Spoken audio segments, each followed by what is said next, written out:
तो नासरीन बहन, अरे नासरीन बहन, इतनी तेज धूप में ओढ़नी लपेट कर कहाँ जा रही हो?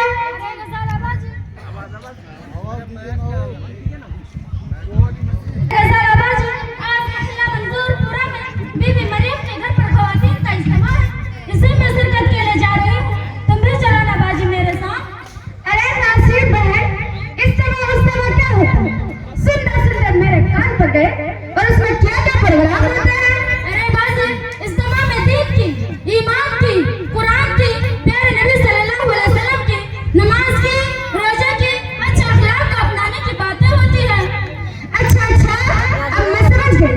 उसमें कोई औरत लड़की खड़ी होती है और कहती है नमाज पढ़ो, रोजा रखो, ज़कात दो, फिल्म मत देखो, गाने मत सुनो, टीवी मत देखो, बाबा मत दिखाओ, बाजार में मत घूमो, आदि स्त्री के कपड़े मत पहनो, लिपस्टिक मत लगाओ, नाखून पॉलिश मत लगाओ, वो हमारी मस्जिद के हिस्सा है ना, वो अपने जुमा में इस तरह की बातें नहीं करते रहते हैं। उनकी बातें का सुनते सुनते हमारा तो कान पड़ गए। अस्तगफिरुल्लाह, अल्लाह ताला माफ फरमाए। बाजी, आप कैसे बातें कर रही हैं? मालूम होता है कि आपका दीन से और मजहब से कोई ताल्लुक नहीं, और जरा बराबर भी तुम्हारे दिल में खुदा का खौफ नहीं, इसीलिए तुम्हारे ज़बान और बोल चल रही है। अरे लड़की खबरदार, जो तूने मेरे ऊपर ये इल्जाम लगाया था, याद रखना, मैं जरा परवीन बिन शमशीर आलम सुल्तान के आलम सब निकाल डालूंगी। वो हुआ ये तो खूब बात है कि हम खुदा से नहीं डरते, हमारा मजहब से कोई ताल्लुक नहीं। अगर ऐसी बात ज़बान से निकाली तो तुम्हारी ज़बान खींच डालूंगी। अरे बाजी, तुम तो बहुत जल्दी बुरा मान गई और अपनी जहालत को सबके सामने जाहिर कर दिया। दरअसल तुम्हारी ज़बान से कुछ इस तरह की बातें निकली जिसके बिना फिर मुझे कहना पड़ा, वरना हमारी आदत किसी पर दिल जलाने की नहीं, चूंकि यह हमारी जिम्मेदारी है कि हमारे सामने कोई दीन का या दीन की बातों का मजाक उड़ाए तो हम इसके इसी वक्त इस्लाह करें और दीन के हकानियात को उसके सामने वजह करें। अरे बहन, आप मुझे गलत समझ गई। हरगिज़ मेरा मकसद दीन की बातों का मजाक उड़ाना नहीं था। अल्हम्दुलिल्लाह, हम भी मुसलमान हैं और हमें दीन से और दीन की आदत बहुत मोहब्बत है, और दीन की बहुत सारी बातें भी हमको याद है और उस पर हम अमल भी नहीं करते। अच्छा, बात जरा तो बताओ, क्या तुमने मगरिब की नमाज अदा कर ली? नहीं बहन, नहीं, मैंने मगरिब की नहीं नमाज पढ़ी। क्यों बाजी, आपने मगरिब की नमाज क्यों नहीं पढ़ी? अरे बहन, हमको तो काम गुजारने की फुर्सत नहीं है, तो नमाज क्या काम फुर्सत किया। अच्छा, अभी तो आप कह रही थी हम भी दीन पर अमल करते हैं और नमाज के लिए आपको फुर्सत नहीं। यह तो बहुत अफसोस की बात है कि नमाज जैसा अजीब आसान इबादत इस्लाम का अहम रुकन के लिए तुमको फुर्सत नहीं, और फिर तुम्हारा एक तरफ के दावे पर हमको दीन की मालूमात है, हमको दीन से मोहब्बत है, और दूसरी तरफ तुम हुनर से बात कर रही हो कि क्या बाजी, हमको जुमला ये सही नहीं है। क्यों सही नहीं है बहन? इसीलिए कि तुम्हारे दिल में इस्लाम के अरकान की कोई कदर नहीं है।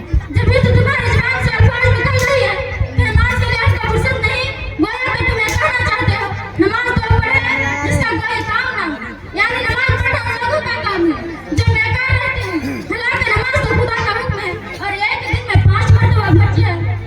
बहन, अगर हमने नमाज न पढ़ी तो क्या अल्लाह ताला के यहाँ हमको सजा मिलेगी? बस अगर हमने अल्लाह ताला के हुक्म की कदर नहीं की, यानी नमाज नहीं पढ़ी, तो आज कब्र में बड़े-बड़े सांप आकर डसेंगे, बड़े-बड़े बिच्छू आकर डंक मारेंगे। बाजी, हम तो अपने घरों में छिपकली से डरते हैं, दरवाजा हवा में उठाए तो डर जाते हैं, पर वो हमारे चीख को पुकार कोई सुनने वाला ना होगा। जरा उस अंधेरे घर के बारे में कभी तुमने सोचा कि वहाँ क्या होगा? अल्लाह अकबर, अल्लाह मेरी तौबा। अरे बहन, ये तो बताओ, ऐसे तो दुनिया में बहुत सारे ख़वातीन हैं जो नमाज पढ़ती हैं, रोजा रखती हैं, तो क्या उनको भी उसी तरह के साथ बिच्छू डसेंगे? जी हाँ बाजी, हमारे नबी सल्लल्लाहु अलैहि वसल्लम की खबर के मुताबिक हमको सजा मिलेगी और उससे बड़े-बड़े अज़ाब कब्र में होंगे। इसीलिए बाजी, तौबा करो तौबा। जी बहन, मैं आपसे तौबा करती हूँ, इंशाअल्लाह वक्त निकाल कर नमाज की पूरी पालना करूंगी और दीन के दूसरे अरकान पर मैं अमल करूंगी। अरे बहन, तुम वक्त निकालने की बात कर रही हो, नमाज में 2-4 घंटे थोड़े लगते हैं, हम आधा और 1-1 घंटा तो मेकअप में लगा देते हैं, घंटों टीवी के सामने बैठे रहते हैं, कोई मेहमान आ जाए तो 1 घंटा यूं गुजर जाता है, पता भी नहीं लगता। तो जिस खुदा ने हमको पैदा किया, जिसने खूबसूरत शक्ल अता फरमाई, बोलने के लिए ज़ुबान दी और बेशुमार नेमत अता फरमाई, तो क्या उसके लिए 10-15 मिनट नहीं निकाल सकती? हाँ, तुमने ठीक है। हमारा नमाज तरफ मैं तो वक्ती में प्रोग्राम में रहता हूँ और नमाज से पढ़ने के बहाने तलाश करते हैं। बाजी जो नमाज नहीं पढ़ता है तो क्या उनका मुंह से मेरे साथ बिच्छू दे सके जो आपने भी बताई थी? हाँ बस हमारे नबी सल्लल्लाहु अलैहि वसल्लम की खबर के मुताबिक तो सजा मिलेगी। बहन ये सब बात आपको कैसे मालूम, जरा आप बताएंगे? अरे बाजी ये बात अल्लाह ताला ने अपने कुरान में बयान फरमाई और हमारे नबी सल्लल्लाहु अलैहि वसल्लम के आदेश से दरियादार फरमाया। याद रखो बात, अगर हमारी नमाज दुरुस्त निकली तो हर मंजिल आसान होगी वरना फिर गाड़ी खतरे में पड़ जाएगी। आई बात आपकी समझ में? बहन मैं अपनी पहली बातों पर बहुत शर्मिंदा हूँ, माफ करना, बहुत शर्मिंदा हूँ और मैं कभी नमाज छोड़ूंगी और ना दिन की कभी बातों का मजाक उड़ाऊंगी। लेकिन ये तो बताओ ये सब मालूमात तुमको कहाँ से मिली? अरे बाजी पहले तो हम मदरसा में पढ़ते थे, वहाँ हमको ये सब बातें सिखाई जाती थी और अब हम इस जमात में जाते हैं ये हमको ये सब बातें सीखने का मौका मिलता है। अच्छा बहन मैं भी तुम्हारे साथ हर इस जमात में जाया करूँगी इंशाअल्लाह। मैं हुजूर सल्लल्लाहु अलैहि वसल्लम की एक बात सुनूंगी, एक बात सुनूंगी। दुआ करो कि अल्लाह ताला मुझे अमल की तौफीक अता फरमाए। आमीन सुम्मा आमीन। अल्लाह ताला तुमको अमल करने की तौफीक दे।